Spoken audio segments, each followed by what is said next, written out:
Bonjour tout le monde, donc nouvelle vidéo sur la chaîne, début de mois, donc des lectures du mois précédent. Je vais vous présenter du coup dans cette vidéo mes lectures du mois d'octobre qui furent très bonnes, vraiment, dont un coup de cœur, le clan Bennett, bon ça je vous en reparle juste après, mais non j'ai eu de très belles lectures, voilà, qui enrichissent mon petit autumn challenge, du coup je suis contente. Vous avez dû certainement les voir passer dans mon vlog d'il y a 2 semaines, si je dis pas de bêtises. Donc bon, c'est un petit rappel, voilà, sur les lectures que j'ai lues, sur là où j'en suis dans le Pumpkin Autumn Challenge pour le mois d'octobre. Et puis voilà, surtout que le mois de novembre, là, ça carbure. Mais ouais, non, je suis très contente pour l'instant de mon mois de novembre. Mais bref, mois d'octobre d'abord, on y va. Donc, dans un premier temps, j'ai lu le 3e tome du clan Bennett, Le Chant du Cœur de TJ Klune, aux éditions MXM Bookmark, que j'ai en e-book. Et voilà.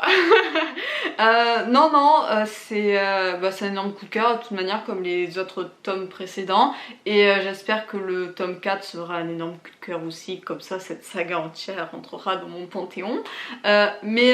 Ouais, très cool, surtout que c'est une très grosse surprise parce que du coup c'est sur un couple avec Robbie en personnage principal, auquel je m'étais pas, enfin si, je m'étais attachée à eux les tomes d'avant, mais ils s'étaient pas mis en avant, ils s'étaient pas mis sur un piédestal comme avait pu l'être Gordo ou Mark ou voilà, Ox et Joe.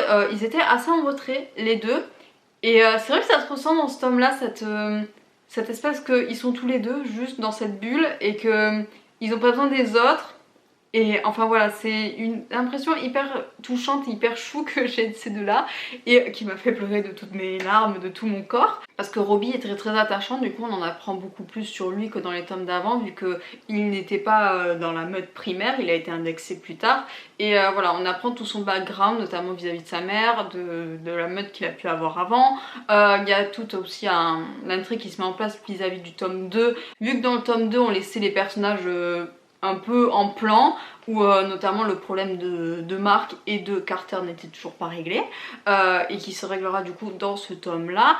Ouais, c'est... En fait on découvre Robbie sur un angle nouveau, parce que du coup c'est la première fois qu'on le voit autant, qu'il est autant présent dans un des tomes du clan Bennett, et on en apprend beaucoup sur lui. Et c'est pas qu'il change de personnalité du jour au lendemain, parce que il se passe un truc vis-à-vis de Robbie dans ce tome là que je vais pas vous raconter, mais voilà, c'est une redécouverte de lui-même, une redécouverte de ce qui se passe avec Kelly, qui est aussi très attachant, parce que certes c'est le Bennett le plus en retrait comparé à ses deux autres frères, mais il n'en reste pas moins excellent et tellement fort et tellement... Enfin voilà, il m'a pris mon cœur, il me l'a déchiré, et puis voilà, c'est tout. Il était assez dur à lire ce tome, parce que du coup les deux vont beaucoup se blesser au début pour mieux se retrouver à la fin. Robbie est complètement paumé, Kelly il lui arrive un truc qui fait qu'il est aussi paumé que Robbie, et voilà, les deux vont se faire énormément de mal au début, et c'est... Ah, ça déchire. Et ouais, le fait qu'ils se retrouvent à la fin, c'est très beau à voir. Il y a aussi tout ce, comment dire, ce rapport à la meute qui se met en place, parce que c'est vrai que dans le tome 1 on a le point de vue de Ox mais qui n'était pas encore loup, dans le tome 2 on a le point de vue de Gordo mais qui n'est pas loup, donc il ressent les liens de meute mais c'est assez abstrait. Et là on a Kelly qui au début n'est plus de la meute mais qui va le redevenir, et voilà, il y a tout ce lien de loup-garou et de meute qui est très intéressant à voir dans ce livre, et qui est très intéressant je pense à lire dans le tome 4, vu qu'on aura le point de vue de Carter. Ouais, ce rapport avec le loup est très bien fait, même s'il prend pas énormément de place comme j'aurais pu le croire. Non, c'est très bien fait. L'auteur il envoie du bois de toute manière, c'est génial. Ce tome 3 est génial. Et il ouvre quelque chose de plus qui va arriver dans le tome 4 et dans le tome final du coup, parce que les problèmes ne sont pas tous réglés, ouais, à la fin du dernier tome, ils sont plus unis que jamais, même si bon, il y a Carter qui commence un peu à voilà, réfléchir énormément, c'est très poignant comme lecture, c'est très touchant. Je n'en ressors jamais indemne, et je pense qu'à la fin du tome 4 je n'en ressortirai pas indemne non plus. Rien que d'y penser, moi je suis en train de pleurer dans ma tête, et ouais, c'est très beau, c'est très touchant, la plume de l'auteur est très belle. Alors là je lis la traduction, je lis la version française, mais je lirai très certainement la version VO, je me les achèterai, c'est sûr et certain. Et je pense que déjà que la traduction je la trouve très belle, même si je pense que dans le tome 1, il y en a beaucoup qui vont critiquer la traduction, mais alors je sais pas si c'est le même traducteur qui a traduit le tome 2 et le tome 3, mais ça se ressent beaucoup moins cette impression qu'on a dans le tome 1. Là c'est juste, ça se lit mais à une vitesse, c'est dingue. Et ouais, non, je suis tout le temps touchée, je suis très émue voilà, par toute cette famille, toute cette meute, tout ce clan Bennett. Et puis voilà, je suis attachée à fond avec ces personnages là, j'ai très hâte de lire le tome 4 pour voilà, avoir le point de vue de Carter, parce que je pense qu'il a beaucoup de choses à dire, ce personnage. Et voilà, très hâte de découvrir voilà, l'avènement, voilà, le point final de toute cette famille, voir comment ça va se faire. Et ouais, je pense que ça sera un déchirement de lire le tome 4. Mais en tout cas, le tome 3, voilà, que je vous le redis, c'est un énorme coup de cœur. Lisez-le les yeux fermés si vous avez commencé le clan Bennett, et juste essayez, enfin, parce que je sais pas comment faire pour vous transmettre toute l'émotion que ça m'a juste transmis, que ça m'a ébranlé, que je suis juste... il me manque un truc maintenant, depuis que voilà, je sais pas si j'arriverai à avoir un énorme coup de cœur pareil dans une autre lecture de type romance, MM ou Garou, tout ça, parce que elle est en train de me détrôner, je vous jure, je n'ai pas encore fini la saga et je suis persuadée que c'est au-dessus de Prince Captif. Et pourtant Prince Captif c'était là, hein, mais le clan Bennett il est dans les étoiles, c'est dingue. Donc voilà, je vous le recommande à 100% et à très bientôt pour le tome 4. Ensuite j'ai lu, ou plutôt j'ai écouté, un audiobook qui se nomme La confiance en soi, une philosophie de Charles Pépin. Alors je sais plus les noms d'édition que j'ai voilà, mis en audio, que je n'ai pas en version physique. Et alors pour une première expérience e-book réussie, je dirais, parce que j'ai déjà testé de lire À la recherche du temps perdu en audiobook. Alors c'est catastrophique vu que j'ai abandonné au milieu du tome 1. Mais là c'était du coup un autre type d'ouvrage, c'était autre chose, un autre format, donc franchement c'était très cool. Après je vous ferai une vidéo sur les formats de lecture quand je me serai un peu plus renseignée, que j'aurai un peu plus de background pour l'audiobook. Mais en tout cas pour la version essai, j'ai bien adhéré franchement à l'audiobook, parce que je sais pas, déjà moi j'ai beaucoup de craintes vis-à-vis de la personne qui lit, et là alors je sais plus comment elle s'appelle la personne, mais le monsieur quand il lit le livre il envoie du taquet. Franchement je me suis laissée aller tout simplement. C'était très bien, c'était très dynamique, c'était pas plan-plan. Franchement j'ai beaucoup aimé cette personne qui lit, je sais pas comment on dit ça. Mais franchement très cool. Et pour aller un peu plus du coup dans le sujet du livre, c'est un essai du coup sur la confiance en soi, comme le dit le titre. Et c'est très intéressant parce que en fait, je sais pas trop à quoi je m'attendais quand j'ai commencé à lire ce livre. Je sais pas trop, franchement, j'y allais un peu aveuglément. C'était juste l'un de mes collègues qui me l'avait recommandé. Et bon, c'est que maintenant que je le lis, évidemment. Mais c'est très intéressant parce qu'en fait, il prend pas la confiance en soi en tant que tel, il la découpe en plusieurs types de confiance. Et j'ai trouvé ça très bien fait. Après il y a des points où on est d'accord, on n'est pas d'accord. Je sais que à un moment donné il explique la confiance vis-à-vis de, comment dire, de pratiquer les choses avec les mains et d'avoir le résultat final visible.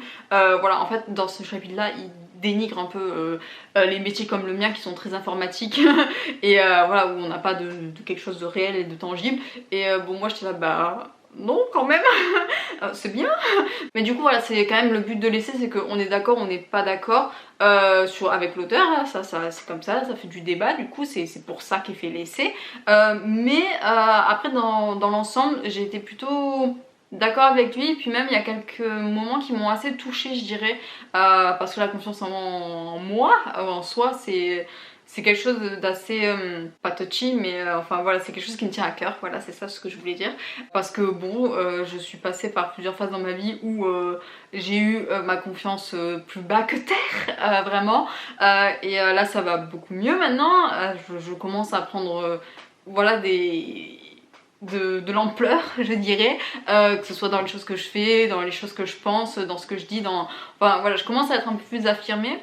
Et bon, ça c'est quelque chose qui se travaille, qui n'est pas inné, et ça c'est ce qu'il dit l'auteur, c'est que c'est quelque chose qui, voilà, qui ne tombe pas du ciel, qui vient de plein d'autres confiances, qui viennent voilà, se grouper et faire de la confiance en soi. Voilà, il parle de la confiance aux autres, il parle de la confiance en la vie, de la confiance en nos capacités, vraiment de beaucoup de choses qui font que, voilà, à un moment donné, il parle de la confiance, voilà, de oser se lancer, voilà, de plein de choses, et ce qui fait que c'est très intéressant vraiment à écouter, alors à lire après sans la voix de l'auteur. Je sais pas si la voix de la personne qui la lit m'a vraiment hypé, m'a vraiment galvanisé. Je sais pas si du coup ça a un rôle avec le fait que j'ai beaucoup aimé, mais franchement c'est assez chouette comme livre. C'est pas très long, il est pas très gros et épais en format papier. Mais si ça vous intéresse, franchement j'ai beaucoup apprécié. Après voilà, comme je l'ai dit, un essai, voilà, on rejoint ou pas l'avis de l'auteur. Après tout le monde a ses avis, a ses opinions. Voilà, le but c'est de faire un débat et voilà, d'enrichir notre manière de penser. Mais vraiment très bien fait, j'ai beaucoup aimé. Et puis voilà, j'ai rien d'autre à dire de plus. Il y a certaines choses voilà, qui m'ont interpellée, qui vont rester un petit moment à tourner dans ma tête. Franchement, j'ai beaucoup aimé. Alors je sais pas si je lirai d'autres choses de l'auteur. Je sais pas ce qu'il a écrit ou quoi d'autre. J'avoue que voilà, c'est juste une idée de mon collègue qui m'a poussé voilà, le bouquin. Mais voilà, je vous le recommande, écoutez. Si vous êtes curieux, vous l'avez du coup en e-book, en audiobook et en version papier. Donc choisissez le format qui vous intéresse. Et voilà, je vous invite à essayer. C'est vraiment très bien fait. Ensuite, je me suis fait une petite pause dans les romans. J'ai lu ceci. Cette beauté, il est canon, hein, il est canon, et ben il a moi. Le tome 8 de Fullmetal Alchemist aux éditions Perfect, aux éditions Kurokawa par Hiromu Arakawa. Alors, qu'est-ce que j'ai à vous dire dessus? C'est trop bien, voilà, c'est beaucoup trop bien. Fullmetal Alchemist, c'est le manga de ma vie, clairement. Voilà, de toute manière, si quand je recommande un premier manga, je parle de FMA, c'est obligé. Parce que voilà, c'est bien fait, c'est bien foutu, les personnages sont hors du commun, l'intrigue est folle. C'est un shonen, voilà, dans le panthéon des shonen. C'est pas pour rien que voilà, il y a des éditions qui reviennent des années plus tard. Il y a la version animée aussi qui est vraiment très bien foutue, malgré qu'elle soit maintenant un petit peu vieille, si je dis pas de bêtises. Mais voilà, les musiques sont géniales, les animations sont géniales. Voilà, beaucoup de bien sur Fullmetal Alchemist, qui est la base de la base de la base de shonen. Vous lancez pas encore dans One Piece, dans Naruto, dans tout.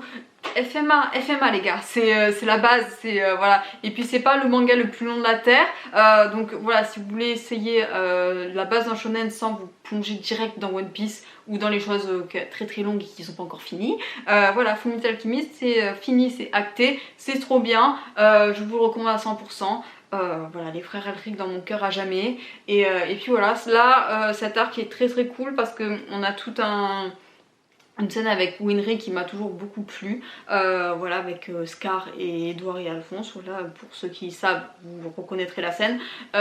Mais ouais, après il y a les pions qui commencent à se mettre en place. Voilà, il y a l'équipe de Roy qui commence à être un peu dans l'œil de King Bradley.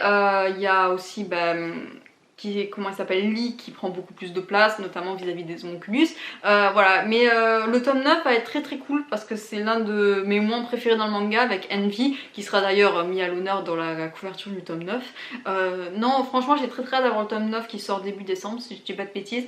Mais voilà, il est de toute beauté, il est trop bien, l'intrigue est folle, j'ai très hâte de les avoir tous là, tous. Et ils seront très beaux dans ma bibliothèque. Voilà, donc j'ai rien d'autre à vous dire de plus, je voudrais pas trop vous spoiler, mais voilà. Les personnages sont ouf, l'intrigue est folle. Je me répète, hein, je me répète beaucoup, mais comment vous le faire intégrer ça? Il faut que je vous l'imprime sur votre front, hein, pour que vous lisiez FMA, parce que c'est trop bien. Voilà, c'est trop bien. Et puis voilà, à très bientôt pour le tome 9, je vous en parlerai en décembre très certainement. Voilà, de toute beauté. Ensuite, j'ai fini le mois d'octobre avec ceci. Le premier tome des livres de la Terre fracturée, la 5e saison de Enki Jemisin aux éditions J'ai lu, qui fut une très très belle surprise.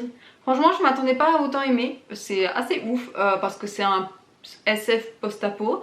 C'est pas le genre de prédilection, c'est pas ce que je lis d'habitude, mais franchement, ça passe comme une lettre à la poste, c'est vraiment très très bien fait. Pour le petit résumé, on suit 3 personnes. Alors la première c'est Isun, qui est le personnage un peu principal, dont les chapitres sont écrits à la, comment dire, à la 2e personne du pluriel, vous.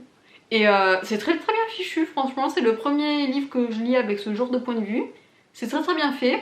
Mais du coup, Isun, il va lui arriver un drame dans sa vie parce qu'un jour, elle rentre de son travail voilà, chez elle et elle découvre son fils sauvagement assassiné dans le salon et elle devine de suite que c'est son mari qui l'a buté et il a pris avec elle sa fille. Donc voilà, l'intrigue principale c'est Isun qui va chercher son mari coûte que coûte pour essayer de sauver sa fille. Et vous vous demandez peut-être pourquoi il a buté son fils, le mari, c'est parce qu'il a découvert que son fils du coup était un neurogène. Les neurogènes sont une race dont Isun fait partie et sa fille, de personnes qui contrôlent les plaques tectoniques, ce qui fait qu'ils peuvent créer des séismes, ils peuvent faire des tsunamis, voilà, il y a tout ce qui est en rapport avec la tectonique des plaques, voilà, ils arrivent à faire des choses assez extraordinaires, sauf que c'est très très mal vu. Les orogènes sont chassés et quand ils sont pas tués, ils sont envoyés dans une sorte de temple, d'école où le gouvernement les apprend à maîtriser leur pouvoir et voilà, à essayer de, comment dire, ils les font un peu esclaves, hein, quelque part. C'est en mode vous réglez les problèmes et si vous en faites on vous bute. C'est un peu ça le délire, mais donc voilà, c'est pour ça que quand le mari de Isun a découvert que son fils était un neurogène, bim, il a buté. Et du coup le mystère c'est pourquoi il a pas buté la fille directement. Isun va chercher à comprendre et ça va être un long périple voilà, pour aller chercher sa fille. Et les 2 autres personnages qu'on suit, on a Sélénite, je crois, son prénom, qui elle a une vingtaine d'années, un peu plus, qui sort du coup de cette école du gouvernement, du Fulcrum, je sais pas trop comment ça se prononce, et qui est envoyée en mission avec un neurogène beaucoup plus gradé qu'elle. Et voilà, ils vont essayer voilà, d'enlever des algues dans un port et il va se passer un drame. Et d'un côté, on a une petite fille, je sais plus son nom, j'ai un trou, qui elle va être dénoncée comme neurogène. C'est une gamine, elle doit avoir 10 ans, par ses parents. Et voilà, elle va intégrer elle le Fulcrum à son plus jeune âge et du coup on va voir comment ça se passe un peu à cette époque là de l'âge. Mais c'est pas Jojo. Franchement c'est pas Jojo, mais c'est très très bien fichu, c'est très bien fait. Je m'attendais à ce que ce soit assez violent parce que il y a je sais jamais son nom, de la chaîne Les mots de l'imaginaire, Lorraine je crois, je sais plus, qui avait fait une chronique dessus et voilà, qui avait dit que c'était assez costaud. Et je la rejoins totalement. C'est assez, ouais, notamment tout ce qui est violence infantile qu'on va découvrir petit à petit dans ce bouquin. C'est fou, déjà ça annonce la couleur vu que le gamin est buté par son père, c'est beau. Mais ouais, il y a beaucoup de choses qui se passent durant l'enfance et voilà, ça peut déranger certaines personnes. Ouais, il y a certaines descriptions qui sont assez bien fichues, hein, où on est là, c'est pas beau ça, non? Mais sinon, l'intrigue en elle-même est très très bien fichue, j'ai beaucoup aimé l'univers. On en apprend un peu plus à chaque fois dans tous les chapitres, ça alterne à chaque fois les points de vue. Voilà, et puis ce qui est intéressant, c'est que du coup, on a des points de vue à des âges différents. On a le point de vue de la gamine qui a une dizaine d'années, Sélénite qui a 20 ans et Isun qui en a 40. Et voilà, elles ont une manière de penser qui est très différente, notamment vis-à-vis de leur maturité, de ce qu'elles ont pu vivre avant, de leur âge aussi. Et c'est vrai que le style de l'auteur du coup change d'un chapitre à l'autre et c'est très très bien fait, c'est très bien maîtrisé à mon sens. Franchement j'ai beaucoup aimé. Après il y a tout l'univers du coup autour des orogènes, voilà, qui fait que moi ce que j'aime pas dans les SF en général, c'est que des fois voilà, la magie, enfin en tout cas là la capacité physique tombe un peu de nulle part. Là c'est quand même bien expliqué que les orogènes sont capables de maîtriser la terre parce que ils ont alors je sais pas si c'est le cervelet mais je sais plus quel organe du cerveau, enfin quel pas organe du cerveau, mais quelle partie du cerveau ils ont beaucoup plus développé que la normale. Voilà, c'est expliqué, c'est mis en avant. Après, alors le seul petit bémol que j'ai, c'est que des fois, par exemple, il y a Sélénite qui utilise beaucoup son pouvoir, qui des fois, voilà, il y a beaucoup de descriptions vis-à-vis de ce qu'elle va faire dans la Terre, et c'est un peu flou des fois. J'ai pas trop compris. Bon après, la finalité, je la comprenais, mais à l'instant T, quand l'auteur essayait de décrire ce qui se passait dans la tête de Sélénite, dans voilà, ce qu'elle pouvait ressentir, dans le fait qu'elle voilà, elle essayait de mouver la Terre, tout ça, il y a des moments où j'étais en mode je comprends pas. Ok, qu'est-ce qu'elle fait? Mais voilà, c'est le seul petit bémol que j'ai. Mais sinon, très très bon point. Après, j'avais deviné un peu, comment dire, pas le dénouement, mais voilà, l'espèce de révélation un peu finale qu'il y a à la fin, parce que les 3 personnages vont être soumis à une catastrophe d'un coup qui va se passer, qui s'appelle la 5e saison. Et eux, les saisons, c'est quand en gros il y a une grosse éruption et que la fumée, tout ça, empêche le soleil de passer. Et ça dure des dizaines voire des centaines d'années, où voilà, du coup il y a tout un protocole qui est mis en place par la population, et là voilà, ça va arriver, le cataclysme est arrivé, là c'est la 5e fois, donc voilà, il y a tout, en plus de, voilà, de cette course poursuite que Issun va vivre, voilà, il va falloir qu'elle fasse attention à elle vu que la 5e saison a commencé. Et donc bon, c'est très, voilà, c'est très poignant à lire. J'ai beaucoup aimé les personnages, les 3 personnages, franchement je les ai beaucoup appréciés. Coup de cœur pour quand même Issun, je pense que... Je sais pas si c'est le fait que ces chapitres à elle du coup aient été écrits de manière différente, mais franchement j'ai beaucoup aimé vraiment ce personnage, et puis dans son rôle de mère, et puis voilà, dans ce qu'elle essaie d'accomplir, elle est très émouvante, elle est très touchante, et puis les autres personnages aussi, que ce soit Sélénite et la fille, je me souviens plus de son nom, la gamine, mais oui, elles ont chacune voilà, leur qualité, leurs défauts. Voilà, Sélénite par exemple, elle est très hautaine, enfin elle est très voilà, dans les cases, et voilà, il y a quelque chose qui va commencer à la franchir de tout ça. Issun est très réelle, elle est très touchante, elle est très, ouais, elle est très juste comme personnage. Voilà, elle va être dans beaucoup d'extrêmes. Voilà, quand par exemple elle va trouver le cadavre de son fils, elle va être complètement dévastée. Voilà, il va lui arriver plein de choses qui font que c'est des réactions tellement normales si on a été à sa place, que franchement on peut que s'attacher à Issun. Et voilà, la gamine, elle a un peu cette insouciante que voilà, elle sait que elle est eurogène et que c'est pas tellement bien vu par la société, mais voilà, elle essaie de garder quelque chose de son âme d'enfant, qui finalement va voilà, finir par disparaître malheureusement quand elle va grandir. Franchement très très bien fait. J'ai hâte d'avoir la finalité, de lire le tome 2, parce que ce qui va se passer, je suis pas certaine, je suis pas sûre, mais voilà, il y a un petit mot qui a été lâché à la fin par l'un des personnages, c'est là, vous allez pas faire ça. Mais si, apparemment si, ils sont bien partis pour, mais franchement très très allaitant comme récit. Voilà, on n'a pas une seule seconde voilà, de répit, que ce soit dans les 3 points de vue, il se passe énormément de choses, on en apprend toujours plus sur l'univers. Je pense que ça sera encore plus détaillé dans le tome 2, parce que voilà, il y a quelques petites indices qui sont laissés par-ci par-là et qui j'espère voilà, sont approfondis dans le tome 2 et dans le tome 3. Mais franchement très très belle surprise, très très belle lecture, je m'attendais pas à autant apprécier. Voilà, donc c'est pas un énorme coup de cœur parce que bon, voilà, j'ai relevé quelques petits défauts et que bon, c'est pas tellement mon style de prédilection, donc j'ai pas été autant transportée que j'aurais pu. Mais franchement très très belle lecture. Je suis étonnée franchement d'avoir autant adhéré, et puis bon, je m'achèterai le tome 2 incessamment sous peu, mais franchement très belle découverte, je vous le recommande. Avoir le tome 2 et le tome 3 maintenant. Ça va être tout pour cette vidéo, j'espère que ça vous aura plu. Voilà, mes lectures du mois d'octobre qui furent très très belles.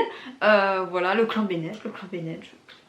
Je vous en parlerai en décembre parce que je l'ai toujours pas acheté et que je l'ai pas mis dans ma pile du Pumpkin Autumn Challenge, mais je lui ferai une place, soyez sûr, pour le Cold Winter, c'est obligé les gars. Mais voilà, je suis très contente de mon mois d'octobre, malgré que ce soit pas très très bien passé comme vous l'avez pu le voir dans les vlogs. J'ai toujours pas internet, voilà.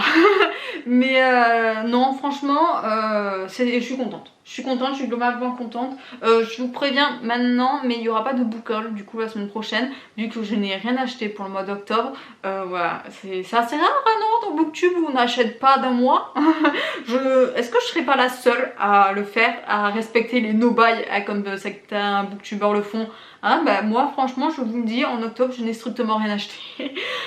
Mais donc voilà, il y aura une nouvelle vidéo la semaine prochaine. Mais voilà, j'espère que tout va bien dans vos vies.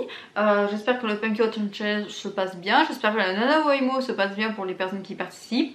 Et voilà, je vais vous laisser, je ne vais pas vous retenir plus longtemps. Prenez soin de vous, c'est l'essentiel. Et sur ce, je m'en vais. Je vous souhaite à tous une très belle soirée, un très bon week-end, une très belle journée, ainsi de suite. Et bien évidemment d'excellentes lectures. Bye bye!